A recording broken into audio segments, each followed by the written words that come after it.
وہ جب ایک ہمارے سابق وہ تھے, ابھی تو آج کل وہ فرار ہوئے ہوئے ہیں, انہوں نے بڑے کنٹینروں کا بزنس کیا ہوا تھا نا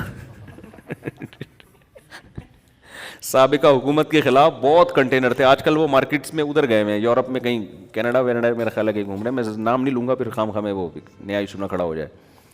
تو انہوں نے بڑے زبردست کنٹینر لا کے فضول سا جلسہ جس کا نہ کوئی سر نہ کوئی پیر, اور لیلۃ القدر کی رات کے برابر آج کی رات جو جلسے میں شرکت کرے گا, رات اس کی لیلۃ القدر کی رات سے کیا ہوگی, افضل ہوگی. بھئی آپ کا ہدف کیا ہے؟ حکومت گرانا ہدف ہے, تو گرا کے ملک کو فائدہ ہو رہا ہے, نقصان ہو رہا ہے. حکومت چلتی ہوئی جب گرتی ہے تو ملک کی ایسی کی تیسی ہوتی ہے, چاہے کوئی بھی ہو.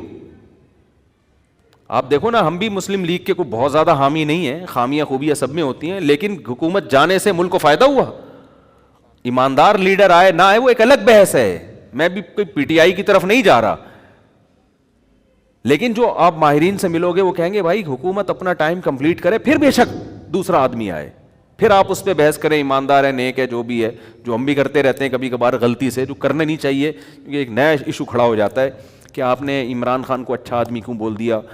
تو ہم نے کون سا قرآن حدیث بیان کر رہے ہیں, اپنی رائے بیان کی, بھائی ہو سکتا ہے ہم سے غلطی ہوئی ہو, تو اس میں کیا ایسا, تو اس لیے میں نے یہ ٹاپک ہی چھوڑ دیا ہے. لیکن اصولی طور پر کیا ہے کہ ہمارے عوام بھی جذباتی, کسی لیڈر نے بھی کنٹینر لا کے رکھ دیے اسلام آباد میں, اس وزیر اعظم کو گراؤ. ایسا نہیں ہے کہ عوام پہلے ماہرین سے کوئی رابطہ کرے کہ بھائی کیا اس سے ملک کو, فی الحال یہ حکومت اگر چلی گئی ہمارا لیڈر تو آ جائے گا لیکن ملک کی واٹ تو نہیں لگ جائے گی کہیں, اس سے کسی کو کوئی غرض نہیں. بس مہنگائی بڑھ گئی ہے اور پیٹرول مہنگا ہو گیا ہے, گرا دو اس کو. ابے گرانے سے مہنگائی ڈبل ہو جائے گی.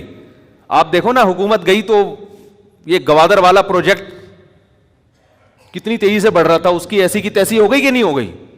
ہم نے تو 2023 کی خوشخبریاں سنائی بھی تھی لوگوں کو, میرے بیانات ہیں میں نے سارے ہٹوائے اپنے بیانات, ہٹا یار لوگ ہمیں ماریں گے پکڑ کے کہ 2023 میں ہم سونے کے نوالے کھائیں گے. میرے بیانات ہیں, پروجیکٹر پہ پورا کیلکولیشن کر کے میں سمجھا رہا ہوں کہ ادھر گوادر پورٹ بنے گی, ادھر سے کنٹینر سے اتنا ٹیکس لیا جائے گا, اتنا ٹیکس ہے تو پھر اتنا ہمارا جو ہے نا سرمایہ بڑھنا شروع ہو جائیں گے. پوری کیلکولیشن کر کے میں نے 5-10 سال پہلے پوری کیلکولیشن کر کے بتایا کہ انشاءاللہ 2023 میں کھلا کھائیں گے تو ننگا نہائیں گے, معذرت کے ساتھ. لیکن وہ کیا ہے کہ گورنمنٹ کی کو کمپلیٹ ہی نہیں کرنے دیا گیا پروجیکٹ. وہ پروجیکٹ ابھی چل رہا تھا کہ حکومت گئی, جس سے گرین بس کا سارا یہ جو ہمارا کراچی کھدا پڑا ہوا ہے, سارے پروجیکٹ جہاں تھے وہیں کے وہیں دھرے کے دھرے. اب نئی حکومت آ کے تو اس کو تو بہت ٹائم لگتا ہے اس کو اٹھانے میں, لیکن قوم کے سامنے آپ یہ باتیں نہیں کر سکتے. قوم ہے جذباتی, اس کو نعرے, مہنگائی ہو گئی اڑا دو, یہ کر دو, فلانا کر دو,